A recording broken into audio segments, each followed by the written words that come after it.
Hey, what's up, everybody? Welcome back to Headbanger's Closet. I appreciate all you guys tuning in, and I want to say thanks to all the people who left really warm and really nice comments on my metal origin stories. I posted a video of what album got me into metal, which was Motley Crue Shout at the Devil. Go check it out. It's the last video I posted just like 3 days ago. A lot of positive comments on that one, and I really appreciate your recommendations. I mentioned on the video I wasn't a huge fan of the John Corabi era of Motley Crue. You guys were like, no, I'll go back and check it out. It's great, and I did. It's a really, really good record. Heavier, definitely darker. Almost kind of sounds like a different band in my opinion, but it's a great record. I'm really glad I gave it a shot. I'm glad you guys recommended it. So thank you very much for that. So today I want to talk about another band, artist kind of from the 80s, sort of, not really, 70s, 80s. Kind of a shitty segue, I'm sorry, but I want to talk about the Prince of fucking Darkness, Ozzy Osbourne. I want to talk about, in particular, his first 3 records, Blizzard of Oz, Diary of a Madman, and Bark at the Moon. So, I want to talk about them, I want to rank them, I want to talk about a couple of great songs off each record, and then I want to hear from you guys. I want to know, how would you rank these 3 records, and what are some of the better songs on the record? So, without further ado, here we go. We've got Ozzy's Blizzard of Oz, come out on Jet Records, in the UK only, September 20th, I believe, 1980. Then you had to wait 6 months, March 27th, 1981, for it to come out in the US. So this is original pressing, like I said, Jet Records. I don't believe this saran wrap in the sticker is original. I think somebody maybe like slipped it in that. But anyway, so let's check it out.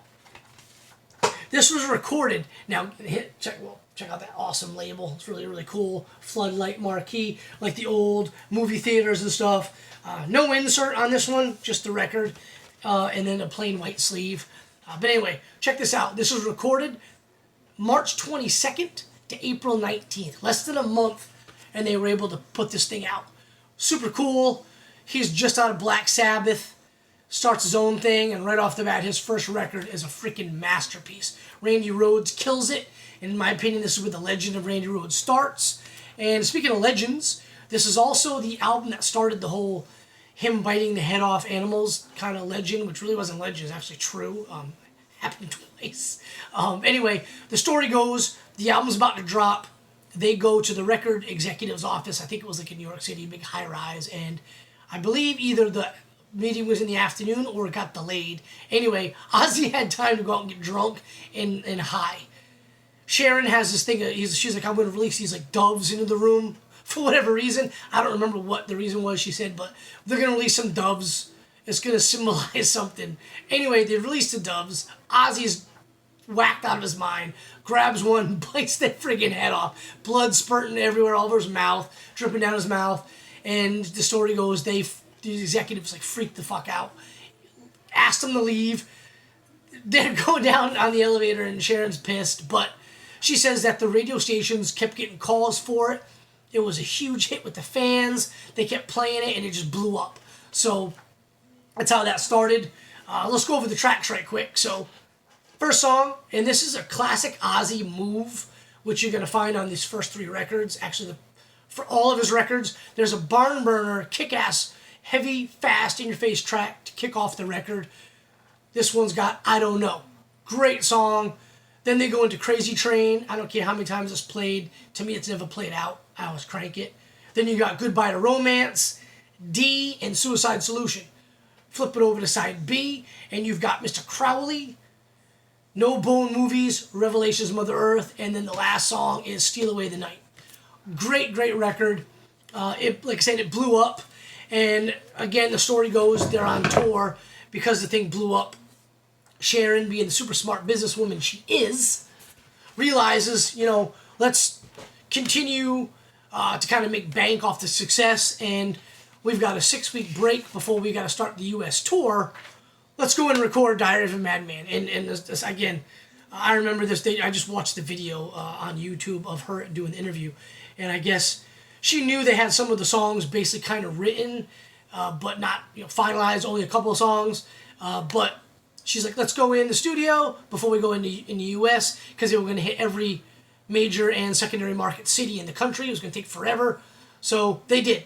they go in the studio and record Diary of a Madman. So this one come out on September 7th, 1981. So, or excuse me, November 7th, 1981. So 14 months, just a little under 14 months since Blizzard of Oz come out. Recorded, it just says February to March 81, but the story says it was a 6-week. So right here, again, this is original pressing, pretty beat up, but it's on Jet Records. Again, pretty cool label logo of the marquee, and this one actually comes with pretty cool sleeve. Let me try to get it out. It's in bad shape, so I don't want to rip it. So here's the sleeve. You got the guys. Randy Rhoads again kicks ass on this one. There's the lyrics. Let's put it back in there. So this one again is another masterpiece. His second record, straight up masterpiece. Again, let's go over the tracks. Once again, same white outfit. I know he had more of them, but he's kind of wearing it out. But I guess he can't wear it anymore because it's ripped to shit from his, he's a madman. So anyway, again, Barn Burner to start it. We've got Over the Mountain, great song. Flying High Again. You Can't Kill Rock and Roll, which is my favorite song off the record. And then Believer. Side 2, you got Little Dolls, Tonight, SATO, and the album ends with Diary of a Madman, which is another great song. So, unfortunately, when they were touring with this record, Randy Rhoads was killed tragically. I believe he was killed in Tennessee. So, they finished the tour, go on, the show must go on, and then they come out with Bark at the Moon. This one came out on the 15th of November, 1983, so there's a pretty decent break. I don't really know how long they toured. I didn't research that. I probably should have.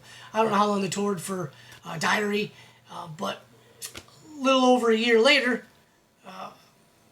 come out with, or 2 years later rather, you come out with Bark at the Moon. Like I said, 15th of November, 1983. All it says is it was recorded in 1983. So this is a different label. This is Epic Records, and this is another original pressing. You can see it's beat to hell. Look at that ring mark on there. The edges are all frayed, but I like those originals, even though they're really bad condition. I dig them. So let's show you guys this. So this, the lyrics, and then is ripped really bad. So here we go. There's the record. Not a cool label, so I'm going to try to avoid any more ripping as I put this one away. So let's talk about the tracks, because this one is my all-time favorite Ozzy record. So spoiler alert, this is going to be ranked number 1. So you got another album, Barn Burner, to start it off. Bark at the Moon, my all-time favorite Ozzy song. You're No Different, Now You See Me, Now You Don't, Rock and Roll Rebel. Side B, you've got Center of Eternity, So Tired, Slow Down, and it ends with Waiting on Darkness. Every song on this record, to me, is flawless. It's my favorite Ozzy record. Not to say that these albums aren't great, because they are. They're all masterpieces. Just personally, I love this record. And what's interesting about this particular record, again, badass photo of Ozzy in his wolf costume from the Bark at the Moon video. Anyway, what's interesting to me about this record is, as I'm older now and I know a lot about Ozzy, you start to listen to the lyrics, and he's singing about himself and Sharon too in some of these songs. Now You See Me, Now You Don't. His kind of like struggles with addiction, and then the arguments they would have, and how he would kind of get pissed at her, storm out to go get drunk and high. The lyric "Overbearing Woman Coming Down on Me." Now you see me, now you don't. You can kind of tell that maybe he's singing about one of their big fights. He kind of felt that she was just giving him a bunch of grief, nagging him all the time. He goes out, he's like, I gotta get out of here, go out, and fucking shit-faced. Slow Down, another song that you can kind of maybe think he's singing about himself. Slow down, you're moving way too fast. His vices are causing strife, and causing havoc in the quote-unquote collective's life.